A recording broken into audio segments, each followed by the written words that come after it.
Tsy mba tanteraka tsy nisy nahafantarana azy itsony ity lehilahy 5 taona doban-drano teny amin'ny faritry ny bord de la mer iny.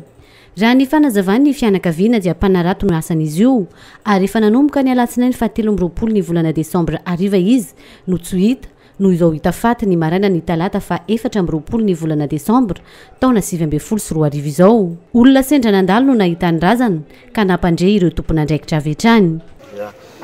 Ngamba ny misy lehilahy anankiray hitatsika faty taty amin'ny boro sahabo eo amin'ny 5-30 taona eo. Ny fahitana azy hatramin'izao aloha tsika miteny izao dia misy ny singa ahitana n'le hoe atoboana zany hatramin'izao fa mbola mitohy ny fanadihadiana amin'izany rehetrarehetra zany fa hatramin'izao tsika miteny izao zany dia atoboana zany hoe dobo tao anaty rano sevitry ny rano na fahatenen'olona io. Ny misy ny ratra mahazo eny amin'ny tarehany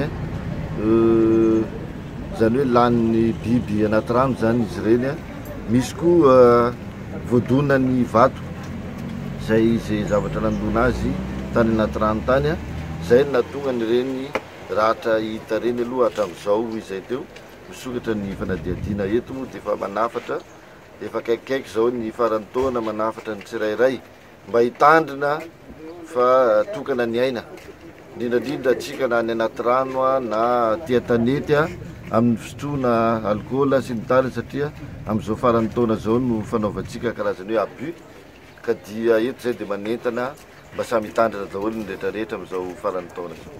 Efa tonga teny an-toerana tamin'ny fotoana nahitana ny razana io ihany koa ny fianakaviany. Niantrana teny an-toerana ihany koa ny mpitandro filaminana avy ao anivon'ny zandarmaria-pirenena nanao ny fanadihadiana. Ny avy ao anivon'ny fikambanana ny TVHFB kosa no nandray an-tanana ny fitondrana ny razana.